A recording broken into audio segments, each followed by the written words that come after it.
video ini merupakan bagian dari artikel yang ada di blog saya. Buat kalian yang nonton video ini kebetulan di YouTube, saran saya dibaca dulu artikelnya deh.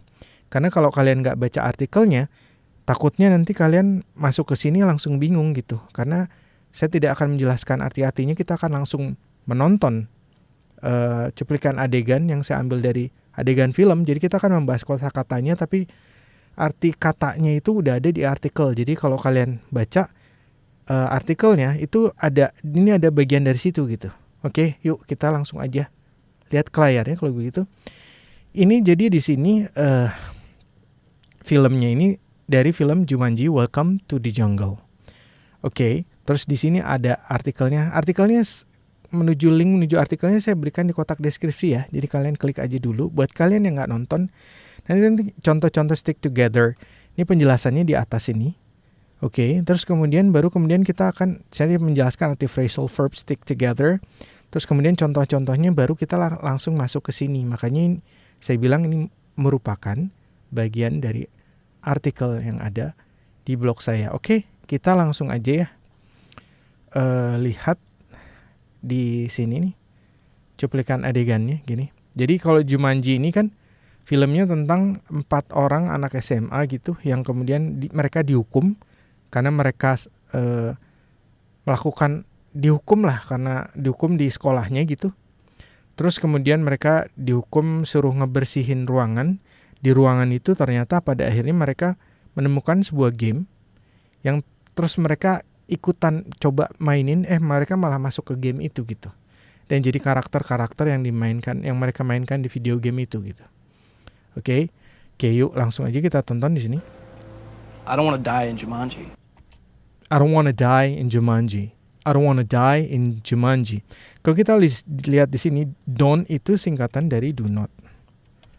Jadi kalau bahasa-bahasa percakapan I do not. Kalau I do not itu biasanya lebih formal. Bisa juga buat menekankan juga, tapi biasanya kalau di bahasa percakapan I don't wanna die. Wanna itu adalah bentuk bahasa percakapan dari want to. Want to gitu. Jadi wanna gitu. Saya tulis di sini ya. Wanna itu sama dengan want to. Jadi ini bahasa percakapan nih. Don't tadi sama dengan do not. Oke. I don't wanna die in Jumanji. Oke, ini kalau saya balikin lagi ya. Oke, I don't wanna die. I don't wanna die. I don't wanna die in Jumanji. Saya tidak ingin mati di dalam Jumanji. Ini kalau diterjemahkan secara kata per kata gitu. Tapi kemudian saya terjemahkan ke gaya saya ya, karena saya lama di Jakarta gitu.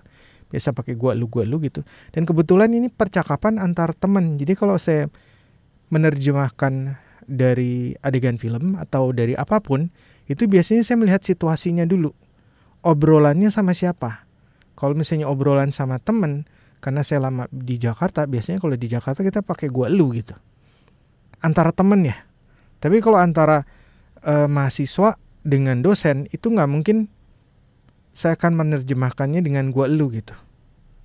Saya dengan bapak gitu. Kalau antara saya atau saya dengan ibu. Kalau konteksnya seperti itu antara mahasiswa dengan dosennya atau mahasiswi dengan dosen laki-laki atau perempuan gitu.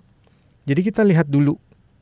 Perlu dilihat konteks dan situasinya. Dan saya juga tidak mau menggunakan hanya aku, kamu, gua, lu. Semua dihajar gua, lu aja. Di setiap konteks, di setiap situasi diterjemahkan sebagai gua, lu. Walaupun ketemu dosennya, tetap aja pakai gua, lu, kan gak pantas gitu. Dan saya juga tidak mau menerjemahkan hanya menggunakan aku dan kamu. Aku, kamu gitu. Antara dosen dengan muridnya pakai aku, kamu kan kayaknya juga enggak juga gitu loh. Jadi saya sesuaikan dengan situasinya dulu, konteksnya apa nih, sama siapa dia ngomong gitu. Oke, ini karena sama temen, jadi saya pakai gua lu. Gua nggak mau mati di Jumanji. We just gotta stick together. We just gotta stick together. Ini gotta di sini gotta. itu adalah bentuk singkat dari have got to. Jadi bahasa percakapannya, kalau bahasa percakapan itu kan biasanya suka disingkat-singkat ya. Itu nggak cuma di bahasa Inggris aja, tapi di bahasa Indonesia juga banyak kok. Kayak, apakah kamu mau pergi? Mau pergi. Kita cuman kayak gitu, plak, banyak yang dihilang-hilangin, tiba-tiba begitu. Mau jadi mau. Mau mana lu? Mau kemana lu? Mau kemana lu? Mau pergi kemana lu? Gitu. Kan gitu, perginya dihilangin, maunya jadi mau gitu. Mau mana lu? Mau mana? Jadi kalau cepat kan mau mana lu? Mau mana lu? Mau kemana lu? Mau mana lu? Gitu. Jadi itu juga ini cuman ngasih contoh aja ya, bahwa di bahasa Inggris pun begitu gitu. Apalagi percakapan, ini kan jatuhnya percakapan conversation gitu. Percakapan sehari-hari antara teman gitu. Jadi pastinya kalau diterjemahkan menjadi terlalu formal banget kan aneh gitu. Apakah Anda mau pergi gitu? Kita ke teman sendiri kita ngomongnya gitu. Apakah Anda sudah makan? Ih, lu kesambet apaan lu ngomong Anda gua, Anda saya ke teman sendiri kan gitu ya. We just gotta stick together. Gotta to have got to. Kita harus. Kita di sini just tuh kita hanya, tapi lebih menekankan kita hanya perlu. We just gotta stick together. Stick together tuh arti harfiahnya adalah menempel bersama-sama, tapi maksudnya adalah bareng-bareng gitu. Oke. Makanya di sini kemudian saya terjemahkan menjadi kita cuma perlu berjuang bareng aja kok gitu. Kita cuma perlu berjuang bareng aja kok gitu. We just gotta stick together. Kita cuma perlu berjuang bareng aja kok. We do that, we can win. We do that, we can win. We do that, we can win. Kita lakukan itu, kita bisa menang gitu. Kalau kita berjuang bareng-bareng nih, kita bisa menang gitu. Menang itu bisa juga diartikan bisa, tapi di sini saya tetap terartikan menang karena konteksnya ada di sini adalah dia main game. Dia perlu menang untuk sampai ke tahap yang terakhir, baru kemudian dia bisa keluar dari game itu. Kalau kita berjuang bareng-bareng nih, kita bisa menang. No, we can. Oke, dari sini tadi. We can win. I know. We do that, we can win. We do that, we can win. We do that, we can win. Kalau kita berjuang bareng-bareng nih, kita bisa menang kok gitu. Itu juga bisa kayak gituin gitu. Jadi nanti ketika kalian menerjemahkan, lihat dulu situasinya, konteksnya, dengan siapa dia ngomong, dengan teman atau apa. Terus pakai gaya obrolan kalian gitu. Yang lebih pantas antara sama teman tuh kayak gimana sih ngomongnya. Nanti mungkin terjemahannya akan beda-beda gitu. Karena gaya saya menerjemahkan di Jakarta pasti sama orang Bandung, sama orang yang biasa tinggal di Jogja misalnya, sering aku kamu dan nggak pakai gua lu, itu juga akan lain lagi gitu. Ntar ada orang yang dari Kalimantan pun juga akan sedikit berbeda gitu. I know we can. I know we can. I know we can. Saya tahu. We can. Saya tahu kita bisa. Oke. Tapi saya tidak menggunakan kata saya karena ini antara teman dan saya lama di Jakarta, jadi biasanya pakai gua luan gitu. Saya sih lebih terbiasa seperti itu. Kalau kalian lebih terbiasa pakai aku kamu ya silakan aja gitu. Yang jelas silakan nanti terjemahkan dengan gaya kalian sendiri gitu. Yang penting kalian tahu maksudnya gitu. Okay, we just gotta stick together. We do that, we can win. I know we can. Kita cuma perlu berjuang bareng aja kok. Kalau kita berjuang bareng-bareng nih, kita bisa menang. Gue tahu kita bisa kok gitu. Itu kurang lebih seperti itu. Nah, seperti itu teman-teman. Jadi kalau serunya sebenarnya belajar dari adegan film ini adalah kita bisa melihat konteks. Karena kalau konteks itu lihat, tanpa kita tahu artinya, ada satu kata yang bingung, ada konteksnya, ada kejadiannya begitu, kita bisa nebak-nebak. Dan itulah bagusnya belajar dari adegan film, atau bisanya belajar bahasa Inggris dari komik. Itu kita bisa melihat, adegannya begini, ini tentang ini. Konteksnya ada, situasinya ada, kita bisa nebak gitu. Ini maksudnya ke sini kali gitu. Terus kita lihat kamus, iya benar gitu.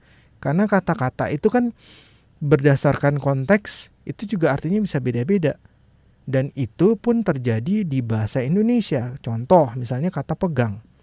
Kata pegang itu kan pegang dipegang gitu ya. Misalnya saya kasih contoh, tolong pegangin buku gua dong. Pegang gitu, dipegangin tolong pegang ini bukan buku ini tolong pegangin buku gua. Oh ini ada buku, tapi nggak apa-apa. Misalnya ini buku tolong pegangin buku gua dong. Oke, terus dipegang gitu kan. Tapi kalau saya menggunakan kata-kata seperti ini, dia yang megang daerah ini. Kata megang di daerah itu kan bukan dipegang begini kan, bukan dipegang begini kan. Dia yang megang daerah ini, gimana daerah bisa dipegang? Karena daerah kan luas, nggak mungkin dipegang tangan gitu kan. Berarti maksudnya dia yang megang daerah ini adalah dia menguasai daerah ini gitu. Artinya udah beda, tapi kata-katanya masih sama gitu. Sehingga nanti kalau kalian terjemahkan ke bahasa Inggris, dia yang megang daerah ini tidak bisa lagi pakai kata hold gitu. Di kita masih bisa pakai kata pegang gitu. Sementara di bahasa Inggris beda lagi. Terus ada lagi satu hal, misalnya kayak gini. Tolong kerjain PR gue dong misalnya. Gue gak bisa nih, kerjaan gue banyak, gak bakalan kepegang PR lo sama gue, gak bakalan kepegang. Maksudnya kepegang di situ apa? Gak bakalan kepegang, ini lo bisa kok pegang gitu. Kan artinya beda lagi kan, tidak akan terselesaikan PR lo di gue karena gue punya sibuk gitu.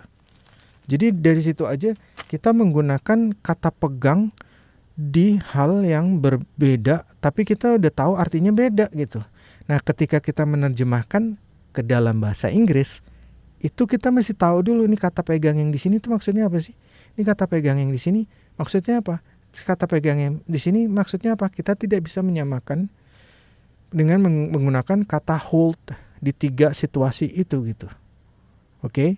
Nah, seperti itu gitu. Oke, kalau begitu sampai ketemu lagi di pelajaran saya yang lain.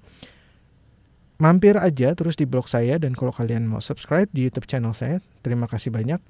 Sampai ketemu lagi, talk to you soon and bye now.